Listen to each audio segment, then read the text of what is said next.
if you don't spend time on yourself and you can't be alone, you can't be okay with being alone, then you're just going to run into problems when you get with somebody else thinking that they're going to solve those problems of being alone. Yeah.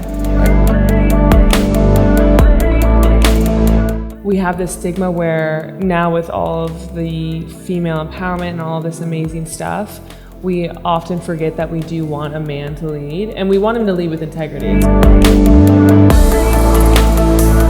Very hard to get caught up in the moment of how you feel with anything in general. It's not just the physical boundaries, it's all of those things of like, well, if I do this, then this is the byproduct and it feels great now, but what am I jeopardizing later?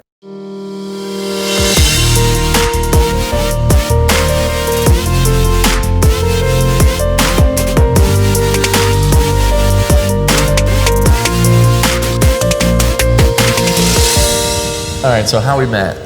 Let's see. She messaged you first, didn't she not? I think so. Yeah. Okay, so huge shout out right now to Cam, good friend of mine, Tyson, college roommate, longtime friend, whatever. His wife actually DM'd both of us at the same time saying, hey, I only know my side, you'll tell your side. Basically, my side is, she DM'd me and she goes, hey, would you be open for a blind date? I'm like, sure. I'm down to meet new people. Why not? And she was like, okay, cool. There's somebody in Dallas, and she sent me a screenshot of your profile. And you were like, dang. Yeah, I was. And I was like, okay, cool. I'm going to have to focus because my goal is we'll get into why it is the way it is. But no, I was looked at it as like, okay, cool. She's cute. Because that's the thing as a guy, right? You get sent something and you're like, she's at least got to be somewhat attractive. Uh-huh. And then it's like, okay, cool. Then you start looking at everything else. Because if you're not attracted, it's a little bit hard to be like, because the off-put you set up to a blind date is like, you're super attracted to me. If you do it just out of being nice, it sends them the wrong message. Yeah. So she sends me blind date. I was like, yeah, sure, let's do it. I was like, who is this girl? And she's like, her name's Nicole Faith. Here's her profile. Take a look. Do you think if she's cute, I'll set you guys up? I was like, okay, cool. I think she's cute. Would love to meet somebody new. And I have no idea that she's messaging you on the back end, telling you all the stuff, but she tells you. Yeah. And so I'm just like, okay, cool. How are we going to do this? Get set up, and then I'll let you tell your part because she tells you stuff that I don't know about. For sure, because she played it different for me in the sense that she was like, my husband's best friend is just like incredible, and she just went on and on about you. And granted, like with Cam too, I had never met her in person. I just met her through Instagram. Which is crazy to me. And so I actually like met her on Instagram years ago when she was still single. She hadn't even met your best friend Tyson yet. So I watched that kind of evolve. Anyway, she just reached out to me and she was like, would you be interested in a blind date as well? Except she told me that she felt convicted by the Lord. Hey. And I was like, okay, well, I can't say no. I guess that's true, right? Thanks, Cam. Appreciate it. Yep, very much so. And I wasn't sure, to be honest. I was like, I don't know, we'll see. And then you ended up... you didn't look at my profile and be like, holy crap, this guy. Well, okay, no. I mean, I did. We had a blue check mark. So So when you slid in, well, I was like, who is this guy? And you had been you were literally DMing me at the same time Cam was. No, so Cam must have reached out to you first because you were DMing me while she was DMing me, asking me. And she was telling me a little bit about you, and I was like, did I not just look at this other guy's bio and it said like all the things about football and all of that? So I put two and two together and I realized that you were the guy that she was talking about. And one caveat note here to all guys is obviously don't be the guy that pursues so much that it just is out of alignment. But if it is something you're going to do, be the one that initiates. Absolutely. Don't let the girl be the one that initiates. One, that's not your masculine side of what would show you. It doesn't set it up right. Correct. But continue. Go ahead. Yeah. So anyway, I don't know. I looked at your page and you were all about self-development and reading and whiteboards. But I was like, I really want to be with something that's funny. Like I need something that's playful. I have nothing funny on my stuff. None. And I guess neither do I now looking at that. But anyways, I ended up asking Cam, I said, is he funny? And she was like, sure. And I was like, okay, well, And so I had really low expectations. Maybe that's why I thought it was so funny. Like our first date was so funny. But we both got lost. Mm-hmm. We couldn't find the restaurant. We both showed up just a little bit late. I think I was later than you. For sure. And yeah, the rest is history. No, I know. So I guess from that point on, obviously, the first date, we'll go on. I'm going to keep it short because I want to talk about us so much, but I want to at least introduce who we are, essentially, and how we got together. And give a shout out to Cam because I'm very thankful for her. Mm-hmm. But that night, obviously, went really well. I think one of the things that, as you continue to find that out, one thing to continue, because you mentioned it multiple times, was whether in your relationship, be constantly clear. Like, be clear of your intentions, be clear of where you're going or how you feel about each other. Don't leave it up for grabs. Don't leave the night kind of being like, or even a week or two. Because I think a lot of times we try to play this game of like, well, I don't want it to seem like I'm chasing too much. I don't want to feel like I'm, giving too much of how I feel even. And you're not saying you have to spill everything. I didn't at all. Probably longer than you would have expected even. I didn't really tell you I loved you for a long time because I was trying to get to know you. Oh boy, yeah, we'll get into all that. So it was, you don't have to spill everything is my point. But at the same time, know and be consistent on where you are at and lead them in that direction. I'm speaking to most guys in the situation of like, at least tell them where you are so they're not over there guessing the whole time. Like, does he like me? Whatever. Like, if you're going to go on another date, set that up. It can be in 2 weeks, but at least initiate the intention of what you see. Is there a possibility? Is it not as a one-time thing? Am I out? Because that just stresses, it's on both sides of it. It stresses people out. It stresses girls out on that. And if you're going to be clear on it, that's a good habit or skill set in relationships in general. Be clear with your intentions. Be clear of who you are. Be confident about what you are deciphering and in your feelings and stuff. I think it helps, right? Mm-hmm. No, for sure. Okay. Why are you smiling? You're so cute. All right. And wait. I want to say two things. One, our date was like 6 hours, which was a very good sign. Yeah, very much so. It was a really good sign, and I think... And it felt like an hour. It really did. Yeah. We actually had another waiter come and said, hey, I got to clock out. Yeah. She's going to take over from here. And I was like, I feel like we haven't even been here forever, but we laughed actually. We laughed, I think, the entire time. My cheeks hurt.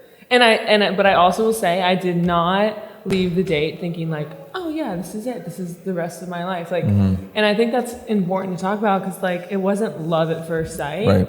But looking back now, like I did feel so much peace and I just like, didn't really know what that looked like and what that felt like. And I'm so glad I had good friends around me and all of that because they were able to like constantly pour into me like, no, this is a really great guy. This is a healthy thing. And we'll get into all of that. But I think that was super important. And then your clarity as well. Because I think you texted me right after it. Mm-hmm. It was like, this was a great time. Yeah, like, that was that night. So yeah, that's a whole other topic, but that's how I do meetings with business and everything too, just in general. Mm-hmm. I want to be communicating at all times. Plus, I wanted to hang out with you again. I wanted you to know that and not just guess. Because that's tend to be what happens. Like, well, I don't want to be like I'm showing too much pursuit.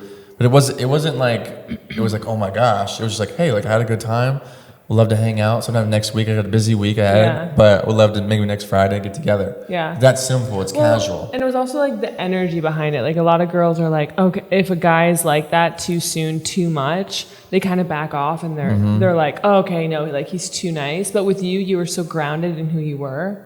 And you were like, I have a really busy schedule. I'm willing to make time for you. Right. Because I want to see you. But it was also like you weren't attached to the idea of being with me so soon, which is, I feel like what happens a lot, especially with great first dates. But you were still like stable and true to yourself. And I think that's why.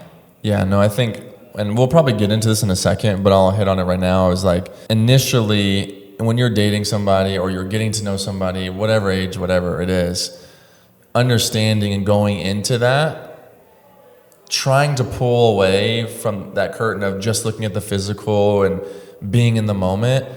And we're going to get into, there's a reason why we're talking about deep questions and honest answers and stuff like that, is because that's how we got to know each other really well from the very beginning, is because that's what we did from the start. It was, I wasn't trying to be like, oh, I'm just infatuated with how you look. Like I want to touch you. Like I didn't even really touch you. No, other than a hug, goodbye. Like I wasn't all like I didn't do any of that. You fist bumped me on the second date. We don't have to say that. That was a mistake. I got a text from Cam on Instagram saying, "How'd the day go? You fist bumped." And I was like, "Okay, obviously you guys talked." So no, it was that was a regret for sure. No, it's okay. I thought it was cute. I really did. It was funny, and I was like, to my defense, you were buckled up in your seat across a console, and I was getting up to say bye, and I was already out of the car, and I was sitting there. I was like, "Am I gonna walk around?" She's still buckled up. I mean, I should have just walked around. I get it. I messed that one up. But the point, what I was saying, and he was also late to that date. I got in traffic. Yeah. I left the office about 30 minutes.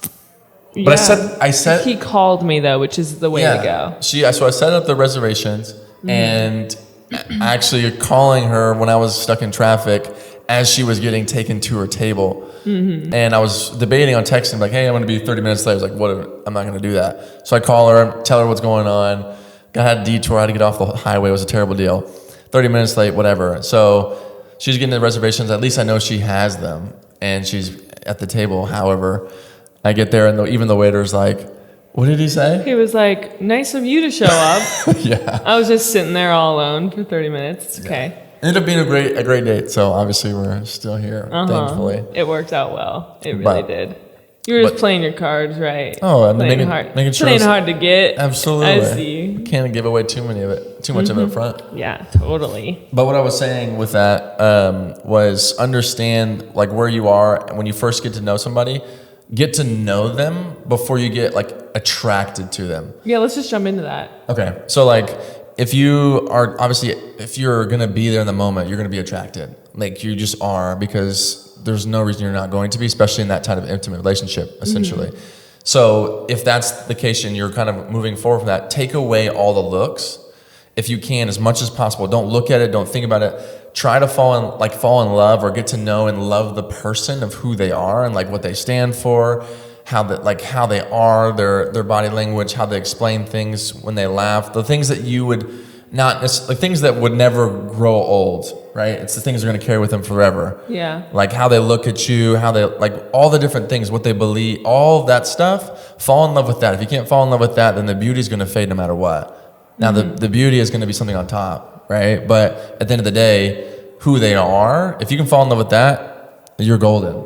Yeah, no, definitely. And I think I told Taylor too early on. I think I told you this the third date, maybe. But I was like, I want you, or no, it might have been a little bit longer when we knew that was where this was going, is I wanted him to know me fully before he said that he loved me. Mm-hmm. And that meant like all of the wounds, all of the broken pieces, all of the really great things, like everything that was on my heart, I wanted him to know fully. Because I knew that when he was going to say those words then it was honest. And so I also respected him very early on just because of the way that he handled himself, just his questions on the first and second date. And so on our third date, we played that We're Not Really Strangers game. Yeah, great game. And it catapulted 100%. And this is not an ad, but if they want to sponsor us, they totally can. Yeah. But it drastically, it just... It was another 6-hour night. Yeah. It was just questions I feel the like entire time. Yeah, every night for the first... It still is kind of like that. Mm-hmm. We just ended up asking so many questions that I cried even that night. Because I knew what kind of caliber guy you were and that I had been praying for you for so long. And I knew what I had as well. And I respected your time because of that in my own. And so I wanted to get down to like the nitty gritty, and I wanted to share as much as I could as fast as I could, with obviously the correct safe space. You don't want to just do that. Yeah, 100%. But we had that. We did. And but by the third date, we've already spent close to 24 hours with each other. Yeah, for sure. And 2 dates. And it was like really intentional too. We were so intentional with our time. We didn't really drink. Most of our relationship has been sober. We've maybe had a couple glasses of wine. Yeah. Like we've never had any, that's another thing is like, don't have so many external things that mask the relationship that make it seem fun and fulfilling. And because all those things are going to go away as well. Correct. If you can't have fun with each other and who they actually are, then you're setting yourself up for failure later. Yeah. Right? If you can only have fun with them at a bar, then what are you going to do when you you have kids later and you're not at a bar, you're at the house all day, or you come home from work and you're both tired, then what? Yeah. Like, so there's a lot of things you got to filter through. And those other things, like all the other fun stuff is just going to come. Like if you can have fun with them in what seems to be quote unquote boring, you're going to have fun with them in the moments of fun. Right? And that goes back to getting to know them, being in love with them and who they are as a person before you ever start kind of stepping into like the physical side of things. Like you have to, because if not, you're setting yourself up on a tough, well, one, you're stepping on boundaries too, but one, you're setting yourself up for future, I would say, either hard conversations or future problems. Yeah. No, but for sure. What else did you want? Oh, okay. I think that kind of goes hand in hand though with the green flags. Green flags with the caliber of people. Do you want to talk about first? Oh, let's do caliber of people. Okay. You want to start that one? Well, yeah, no. Essentially, like we just wanted to touch on. I mean, right before we met, probably a month before, there was a lot of things that happened in my life that kind of created, I think, an opening for me to bring a really great guy in. But I think part of it was that I did that Dear Future Husband video, and I was when I did it, I was so clear. And like we talk about this all the time, where this wasn't just like a few months before we met. It was like for years and years we've been preparing for what we wanted that relationship to look like. So a lot of people, I think, look at our relationship and are like, wow, that's a lot. But it's like, no, we've been thinking about this and writing this down and contemplating how we would act in certain situations and all of that. Right. And so when I met you, it was just like this confirmation of basically all of those things. But I did this Dear Future Husband video, and I feel like it just capitalized on the fact that I was in alignment with what I wanted and what I believed I deserved, and that's why you came into my life. No, I think it's a great point that you make, because a lot of times what we end up doing is, let's say we're a level 4 person. I like to think of it in levels, right? Is if you're a level 4 person, but we all want a level 10, if you don't become a level 10, you're really never going to be attractive to a level 10 person in whatever field that is, right? Or whatever metric that is for everybody. Level 10 is different for everyone, right? But the idea of it is a lot of times we want something, but yet we aren't even that to attract that person, right? We want someone that is, you know, I mean, it could be anything. It'd be, I want someone that has like a good foundation in faith or is confident, whatever. But if we don't embody that ourselves, then there's gonna be a conflict there, right? Yeah. And there's all these different pieces of that. So it's understanding, one, you have to be willing to go deep with yourself before you go deep with somebody else. Yeah. Because if you don't spend time on yourself and you can't be alone, you can't be okay with being alone, then you're just gonna run into problems when you get with somebody else, thinking that they're gonna solve those problems of being alone. Yeah. Right? It's not going to. That's going to come up eventually once everything kind of settles in a little bit. There's going to be stuff that you're going to have to go through. So if you spend time beforehand, before you get to meet that person, then you already know going in with all this extra artillery, essentially, to make the relationship even go faster to where you want it to be, but also to be able to stay at a I mean, a shout out to Ed Milet with the idea of like the temperature gauge, right? That's how I've started living my life after I heard from him. But it's one of those things where if that person's already been if you listen to the video, it says a degree measurement. If someone else is at 75 degrees and you're at 80, well, it's the constant push to each other to stay at that range or to constantly level up. But you have to be willing to do that yourself first. And you can't just expect someone else to do that for you. And I think a lot of times we step into relationships thinking the other person's going to do the work for us. Yeah. And sometimes it can be, but at the end of the day, it has to be that person's decision. Yeah. Because that's usually the most frustrations. Like, I think one of the first questions I asked you was, or told you, was like, what I really want is someone that's constantly willing to grow. Mm-hmm. Because I understood the implications of that long term. And when, obviously, you understand, like, if I continue to grow and they don't, there's going to be a disconnect over time. But if we're constantly growing, pushing each other to be the best version of ourselves, then there's going to be a natural mesh to where we're both becoming the best version of ourselves, which is becoming even more attractive and more attractive and more attractive over time. Yeah. And that's how you stay attractive to each other. The thing you see with even couples long term is that attractiveness goes is because they probably remain the same. They stop growing. They stop becoming the best version of themselves. And it's like when you've been the same person for 20 years, that becomes almost unattractive. There's just a piece of that. I mean, I can go on and on about that, but I think it's important.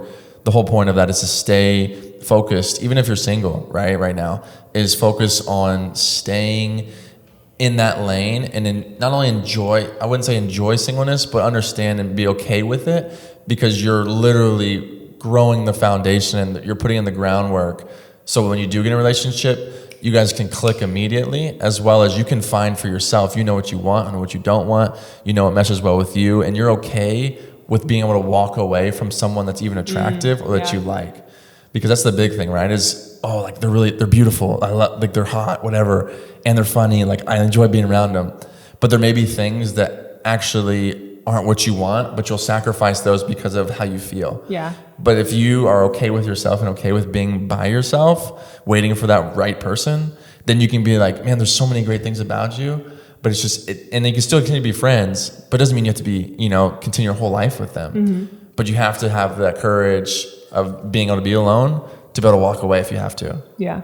Because otherwise you're setting yourself up for problems later. No, definitely. And I would go as far to say is like, definitely enjoy your singleness, because all of a sudden it will be over, and there's a gift in it for sure. And I think a lot of the times too, like dating is so different now, and it just with the dating apps, with the drinking on the dates, with the going out, like there's such this, like, it's like all relationships are anchored in the same kind of things, and then we wonder why they're not working. Because there's no real conversations, or the conversations that are real are under the influence, and it's like we're constantly missing the mark in these relationships. And I just think inevitably, like, we have to be able to, like, to have a relationship and be sober and stand in our truth, and like all the things that you're doing in your singleness are going to be so pivotal for when you do get into a relationship. Because there are going to be things that, like, I learned in my singleness that are now benefiting you and me, right? And creating space for that. Whereas if I never had done the work, I don't think I would have even attracted you in my life, but I also don't think I would have been ready emotionally, independently, any of that. Right. And I think it's one, obviously, like there's a lot of different nuances to how it maneuvers. And I'm not saying we both know every single way. Like, I'm not saying that. The only reason we're on even talking about it is one, from even just from afar, which is really cool to see, like us even being together and how we've done things, and people reaching out like, hey, I love what you guys are doing. I love how you guys just basically love each other back and forth. How do you do what you do? I love the consistencies you guys are doing, and like the cool things that you guys do, monthly check-ins. Like, so we can get into some of the stuff that we do to keep into staying in that space to where we're constantly intentional with each other, to make sure that we're not missing a mark along the way. We're not forgetting what we started out trying to build, right? Just because life got crazy or whatever, we constantly keep ourselves in check, put accountabilities and stuff like that. So the reason we're even on here in general is just to share that and how it can hopefully help in general. It's help people that we didn't even know. And so we're like, well, why don't we just, get on and talk about it? It is very fun. I love it. So, but yeah, no, like I said, we don't know everything, all the answers, but we're just sharing what's worked for us in general. So. Well, and I think we should also talk about green flags. 100%. And I can touch on a few green flags that I had, and you should touch on a few that you had. One of them was the clarity, which I know we already kind of talked about, but you were so clear. And I think, like, we have this stigma where now with all of the female empowerment and all this amazing stuff, we often forget that we do want a man to lead, and we want him to lead with integrity. It's not like this overpowering kind of thing, but the clarity that you had was really like the divine masculine that I was kind of looking for, where you just knew yourself and you knew what you wanted, and the fact that it was that you consistently wanted me and you were pursuing me was like the most attractive thing possible, I think. Another thing was waiting on the physical. I mean, you did not even tell me, what date was it where I was like... She asked me. She was like, do you even like me? I said, do you think I'm pretty? Or something like that. Yeah, basically, like, do you even like me? Yeah. Like, are you attracted to me at all? Yeah. And I was like, yeah. Like, I guess I wasn't clarifying that enough, because I wasn't... Yeah. We'll get into some of that too, but like, I wasn't touchy. I wasn't lovey on purpose. Yeah. I mean, you'll probably see us now. I am that way more so. But I wasn't that way on purpose, because I didn't want the relationship to be led with that. Yeah. Because I knew like where that could go. You get emotions, you get feelings, and if I didn't feel and understand and see outside of those feelings, I was setting us up for a harder time later on. Yeah. And I really respected that. And I respected it more as our relationship grew and I saw the benefit of it.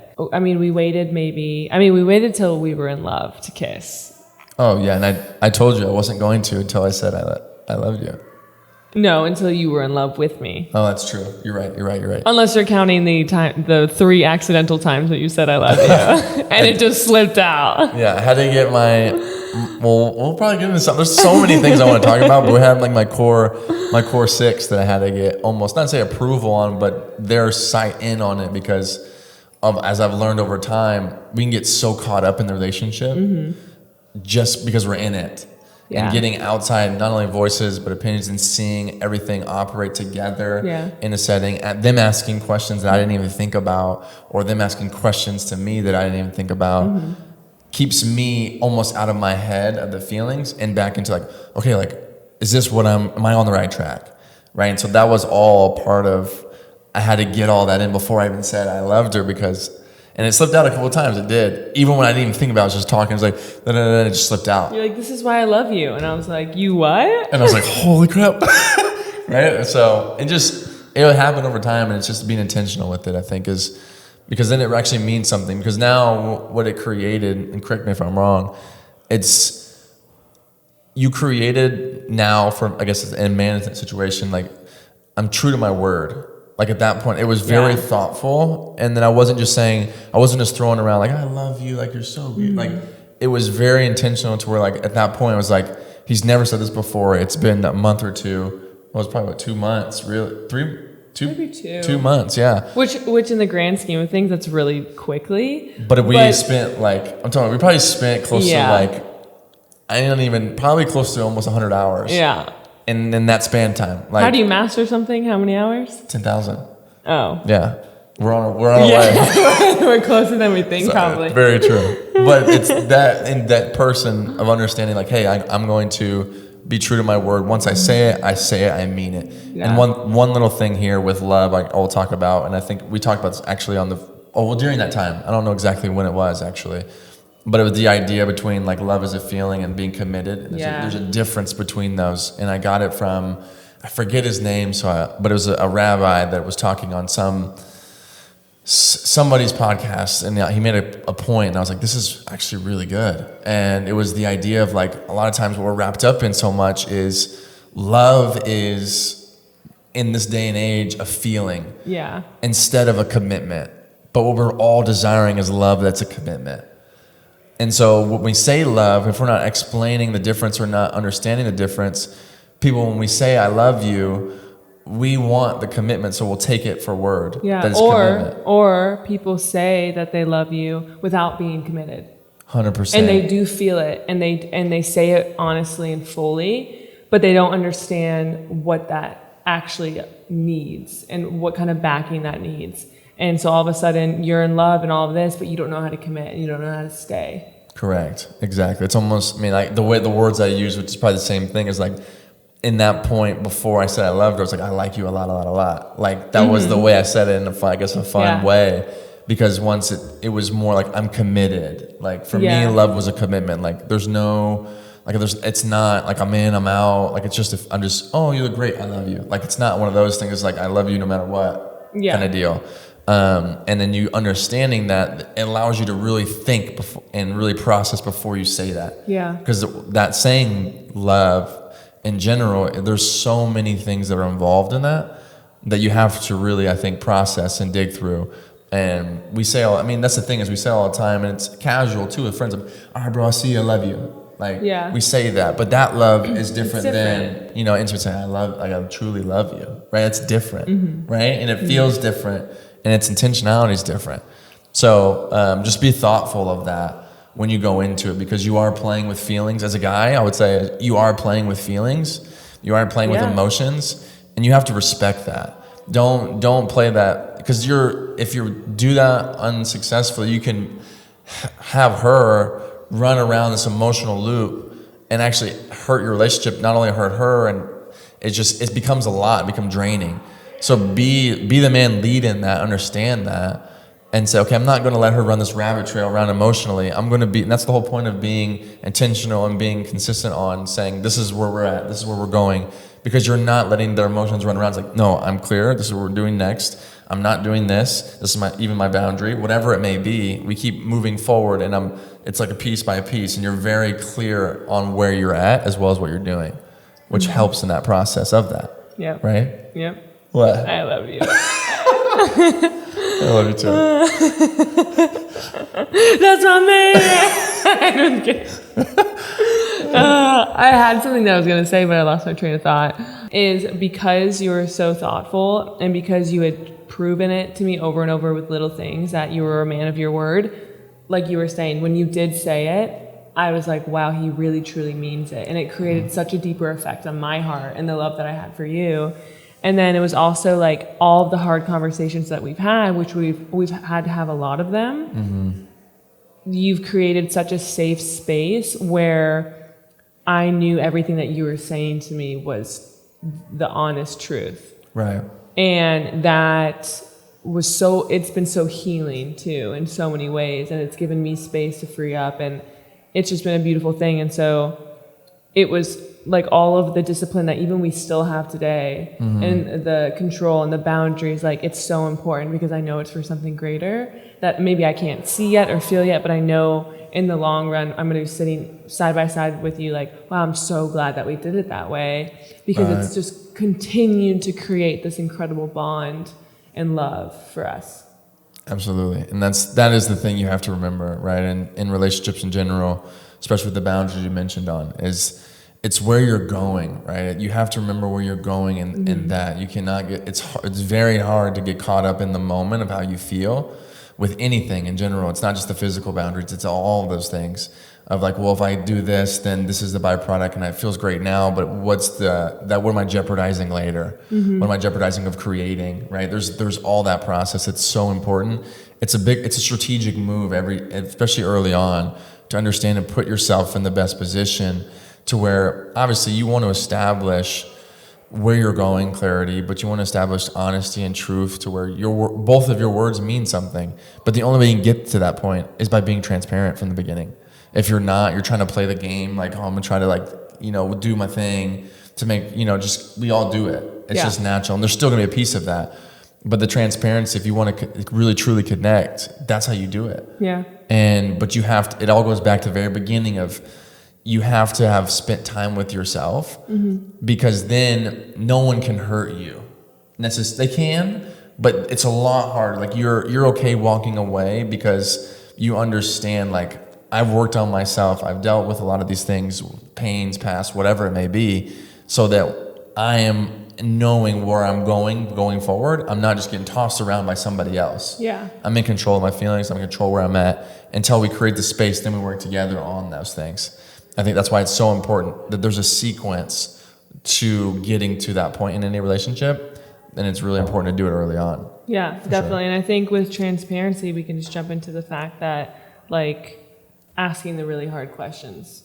Yeah, we did that from pretty much the jump. From the get-go. From the jump. And I think it's, one, going back to that game, I think that was a huge night because it was if you all have used the game or the card game deal, it's incredible. If you haven't, you should check it out. What's it called? We're Not Really Strangers. We're Not Really Strangers. Check it out if you're in a relationship and you actually want to ask some questions. And it frees up the space, and this is why I love it. It frees up the space to truly ask a question you're afraid to ask. It gives you the permission because you're just reading it off a card. It's like, it's not me, it's the card. Yeah. Right? And so it gives you the space to ask something you really want to ask, but you don't know how, you don't know where they're at. But both of you are both in that setting saying, okay, we're just reading the card. I mean, it's not me, but I probably agree with that, but I want to see what you think. And so it gives you the opportunity to ask those questions without you having to like muster up like, what do you think about? Like, right? Yeah. The question gets to ask for you. So anything, if you're even early on in relationships or even you've been in a relationship, you just haven't really clicked and you don't really deeply know that person. Yeah. It's a great game to do it from whether you're starting out, like I said, or if you're deep into a relationship. It's important. Yeah. No matter where you are. Well, you and we did the dating pack. It's like a separate pack. And then we also did the relationship one once we were official. For sure. Yeah, that really changed the game. Yeah, and then obviously now we can carry it on outside of that game after we finished. We created questions for each other every week that we would come to the table with. And it allows you to truly get to know them. And that's the whole game, right? To truly get to know that person. And that's what you fall in love with. That's the whole name of the game, in my opinion, in relationships in general. Because it goes to the point of what you're saying, like everybody in general, not just women, they want to be known and then be loved for all the things that there should be. And then when they explain themselves and them to truly know them and then to be loved with all that information. Yeah.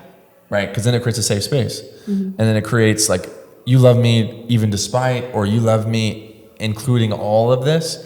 Like there's a trust, there's a transparency, there's a love that's attached to that. When you know, like, no matter what, even with all this, still, it's everybody wonders that question. Yeah.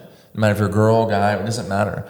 So getting to those questions and asking those things and be like, after all that we've talked about, all of these things, where do you stand now? That's constant the thing, right? Well, and I think even with like social media these days and like just the way that the world is, we're constantly seeing people's highlight reels.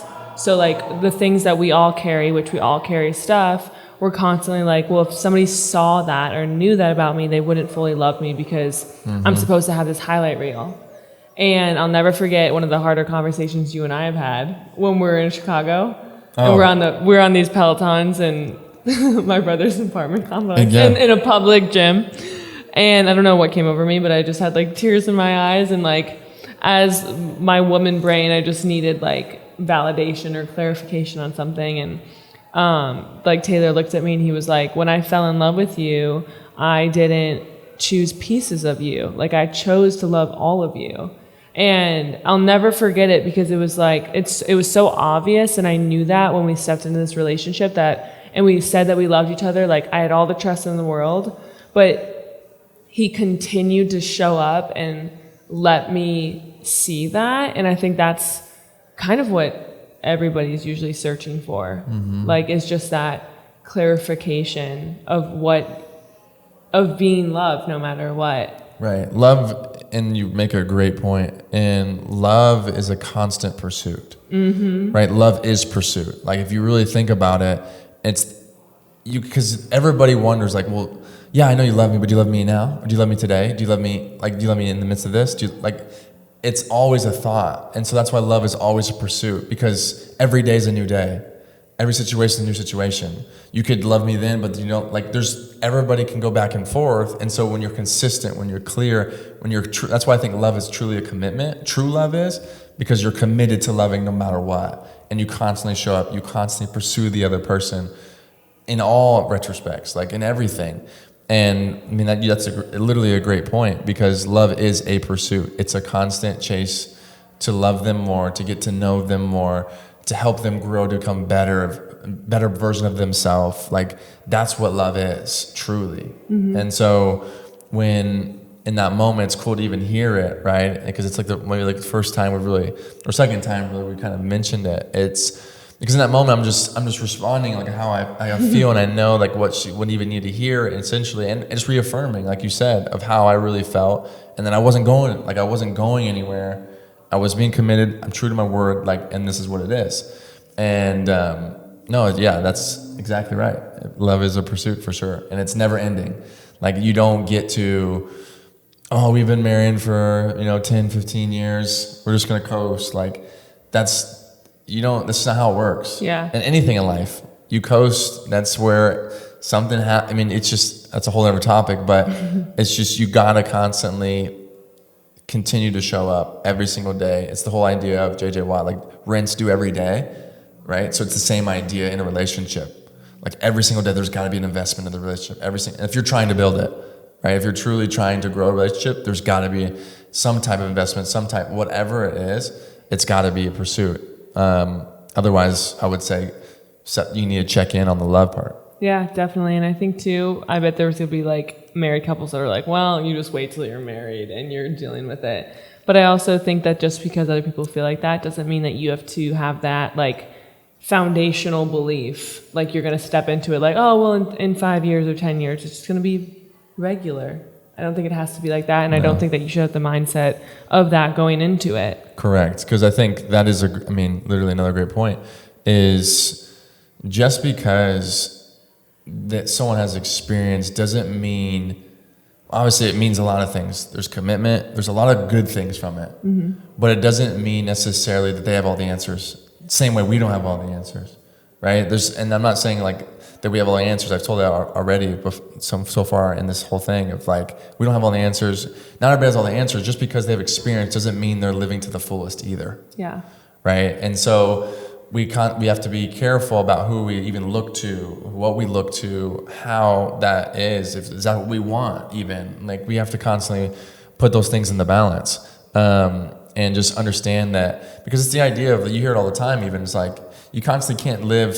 And Tony Robbins is actually one of the persons that talked about this the first time I saw it. It was like, that's actually so true. It's like, you hear like, oh, you can't live in the honeymoon stage forever. And I'm like, but like I know people that are been married for 20 years that seem like they still do. I'm like, but how are they doing it? And there's a long talk. I could talk a lot about that, but it's the idea. It's really the belief that you can, like it is possible. There's a lot of intention. There's a lot of there is a lot of discipline in doing that and setting yourself up to be accountable, being able to do that. That just doesn't come naturally. That's why not many people do it. That's why there's not many relationships that are that way. And it's easy for someone to say, well, it's just, it's a honeymoon phase, it's over. Like, no, like where's the intention out? Like, yes, it's not gonna maybe be the exact same, but why can't it be close, if not better? Like be more creative. Be more intentional. Like find ways instead of finding ways you can't. Yeah. I think is important. So no matter where you are, old, young, it's constantly to learn. And it goes back to the constant learning piece. Yeah. Just because if you understand, if you don't have all the answers, then you're willing to learn. But as soon as you're like, I have figured it out and you don't know what you're talking about, then you've put yourself in a place of not learning anymore, which puts you in a place of, slowly declining, in my opinion. But why not spice it up? Some nice. Spice it up. Perfect. Do we want to? What was the last thing? Okay. Well, first, you didn't say your green flags for me or for just in general. I don't want to go too long, too. So we can talk on that next time, even. Okay. That works. Yeah. Sure. Because a lot of my green flags too are very similar. In that Never mind. Just jump in. Just give like 3 because I gave 3. I gave clarity, waiting on the physical, and you were willing to answer hard questions and ask them as well. Okay. I would say for me, the hard questions and transparency was definitely a green flag. For me, it was they're okay with answering them, and they're answering them honestly, and even if they were ugly, right? Even if they were real and honest, like you could tell, like they weren't answering to appease my feelings. Yeah. It was the real honest answers. Okay. They're willing to answer it no matter what, even if I didn't want to hear it. And that goes back to like wanting to be known before I'm loved. And I think everybody should like take that into consideration because everybody deserves to be fully known and loved. Agreed. And so I went in with that mindset. Which is probably perfect. Makes sense to me why it connected so clearly, firstly. That's definitely one. 2 is probably the biggest second green flag would be being able to have connection and fun from the get-go and talk about anything, could laugh about anything, but literally connect and seem like time was like literally just dissipating in a sense, but yet we were covering so many things and we were having fun doing it. Like I was having fun asking real questions and having her answer and her asking questions back. I think it was a sim off of hard questions. Is that not only because that I wanted to go deep, is that there was a basically a reciprocal of that. Mm-hmm. Like you were willing to go deep too. So it was like, okay, like this person is not just superficial. This person is not just surface level. It's not just, what do you get when you're just like, hey, you just meet somebody randomly, you don't talk. Yeah. We actually got to talk, which is like, okay, cool. Like it's serious from how you view yourself as well as how you go. I think the second green flag was I could tell from all of our conversations and things like that you were constantly trying to grow and better yourself. And I told you from the very beginning, I was like, I've always wanted someone and I want somebody that's constantly growing. If not, we're going to slowly separate from ourselves, as well as just there's going to be so much gap between us because one's growing and growing and growing and the other one's not. So that was another green flag. I could tell you were reading books, you were studying, you were a lot of the same people that I was studying, you had been to, even conferences and things like that. I was like, holy crap, like I didn't think anybody else had been watching the same videos, reading the same books, literally could quote some of the same things that I was about to say. And so that was another, it's like, okay, like we're on the same page here. And then 3, I think I think for 3 for me with green would be the faith deal, because faith's a big deal for me. Mm-hmm. And so understanding, okay, cool. Right. Well, yes, my green. So it was understanding, okay, cool. Like, where are you at in your faith? Where are you at with this? And where's that at in your process? And like, how do you view things? How do you even articulate in those types of things? And all of like, where's your, like, are you pursuing that? Is it, so there's a bunch of different nuances of that piece, but I think those are the green flags for me. Like, okay, this is something that I could see going somewhere. Yeah. After that first day, I was like, okay, cool. Like, all these key pieces that are important to me were they were hidden. And I was like, okay, cool. This makes sense. Yeah. And I'll say too, like, just to go back all the way to like the singleness, is that the singleness was so important for me because that was where I listened to those podcasts and I read those books and I gave my life to Christ, and like I built my faith and my life and who I was in those moments of my singleness. And so if I had not done that and had all the experiences that I did and done the work that I had when I met you, I would have not been in alignment at all with who you were. Mm-hmm. I would have wanted to be. I would have been like, oh, that would be so nice to be that person, but I wouldn't have done the blood, sweat, and tears of the actual work necessary for me to show up in the relationship like you needed me to. Right. So it's like, singleness is it's so beautiful. And now I feel like now just being with you, it's like, okay, I'm leveling up in a different way. Mm-hmm. And so anyways, I digress. No, that goes right back to what we talked about at the very beginning, right? Of like, it's because you want that, you got to become that. And it was if you want to find the one, you got to be the one. Hey, babe, I love that. I think I saw a meme or something like that. That's it right there. If you want to find the one, be the one. Yeah. Tag that, hashtag that. Okay, so now we're just going to share a few of we don't have the We're Not Really Strangers questions on us, but we're going to share like my legit first few questions that I asked him on our 4th and 5th dates. Yeah. Or the 4th date, I guess. Yeah, it was the 4th one. Yeah. And just so that you guys can take them and use them yourself. And absolutely. Or take a variation of it. Yeah, for sure. And we'll probably put a bunch of questions in the show notes and just share them as much as we can because we have pages and pages of them basically now. Yeah, we literally would have every week we met for a day. We had to have at least, I think 5 questions was a minimum we used to have, 5 to 10 outside of this game deal, like that we'd come up with and write and ask each other. So in the show notes, we write the questions, literally use us as an excuse to ask them. Right? For sure, yeah. Like the same way the game was like, oh, well, Taylor and Nicole, Faith said, hey, what about this question? Yeah. And you can use us as a way into a hard question. Yeah. That you don't have to muster up. Like, you'd be like, oh, I'm just reading enough of this right here. Yeah. So, for sure. Okay.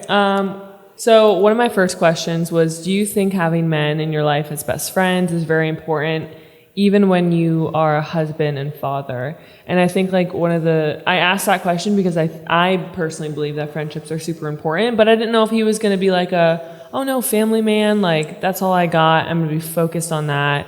And I think another thing too with that it can stem into, and you can kind of read somebody on, especially as a girl, if a guy is very isolated, very like doesn't have very many friends or doesn't want to be out with you with a lot of his friends, mm-hmm. it should kind of almost raise a little red flag, right? I think for sure. Because now especially you're with girls. Right, because you're going to get drawn into this thing and you're going to pull away from everybody else who could be helping the relationship or notice things that could be negative. And no one else is seeing it. Yeah, and just so everyone knows, like one of the number one things for a toxic, unhealthy, or abusive relationship is isolation. It's like the first thing that happens. So just to be wary of that. I mean, I'm sure like everything's situational and all depends. I always say that to Taylor. Mm-hmm. Everything always depends for me, but it's true though. So it's just something to keep in mind. And I'm so blessed because you have an amazing group of friends. And that was like something that could have been a red flag was like a huge green flag. So I'm very thankful for them. Yeah. Shout out to all of them. You know who you are. And then the second one is, how do you handle conflict? I feel like that's super important. Obviously, you have to back that up with moments that you actually, because anybody can answer on all these questions, by the way. Yeah. Like anybody can answer what should be said. Yeah. right? Now, once you hear their answer, you should back up when those moments come. What they say in that moment, how are they acting? If it's 2, then you need to really question, are they true to their word? Yeah. Or are they just saying it because they want to appease my ear? Yeah. And read their energy, read their body language. Like, correct. Prey on their authenticity. Because it'll show up and you'll see it clearly, and don't get kind of washed out by all of the other things and the words. Like, what do you always say, babe? Thoughts don't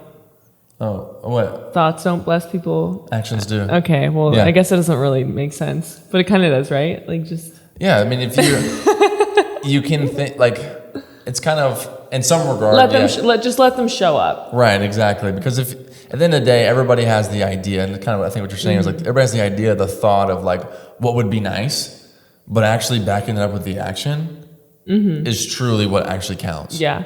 Right? Anybody can say, oh, I'm going to be this person, or I'm going to do this, but if they don't actually do it, because that's actually the hardest part, it's easy to say it. And be willing to see that they're actually not that person. Because a lot of us just want to trust the words because we're good people and we believe in good people.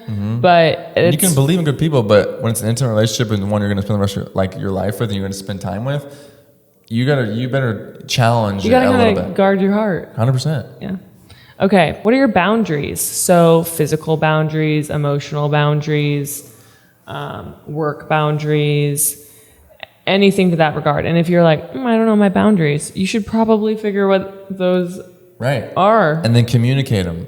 Because now not only should you communicate them, you can gauge how much the other person respects you by how much they help you keep yours. Yeah. If they don't, then you'll understand, okay, they don't respect me. Yeah. Right? They're going to be and it's not always going to be easy.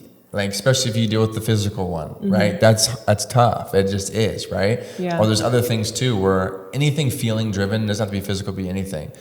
That if they respect those boundaries and they're willing to respect them, then you understand they respect you, which is a form of, respect is a form of love, right?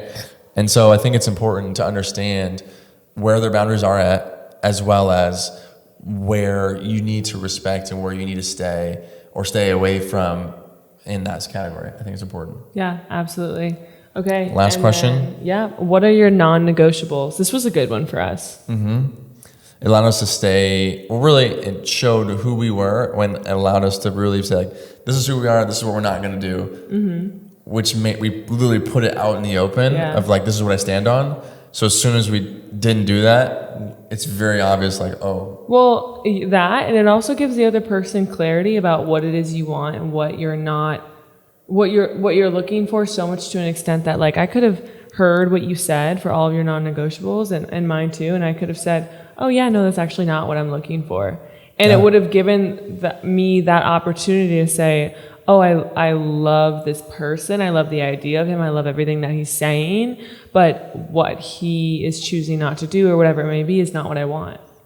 And so it was so good to get those things out of the way where, like, a ton of feelings weren't involved yet. Like, we obviously liked each other and we were crushing. Right. But it would have been like, oh, if we're completely different and our lives and our futures are not the same and we don't have the same vision, we're able to walk right now versus, like, have the build up of the feelings and care about each other and then have these questions asked and say, oh, yeah, do you want 5 kids? I want 0, or whatever it may be. So that's why it's so important. And it's like, you have to break past that barrier of, like, awkwardness and just be like, this is I have to ask these. Because it's going to be awkward now or later. Yeah. I'd much rather do it now before I develop all these feelings for them and then be like, this is going to be a tough out. Yeah.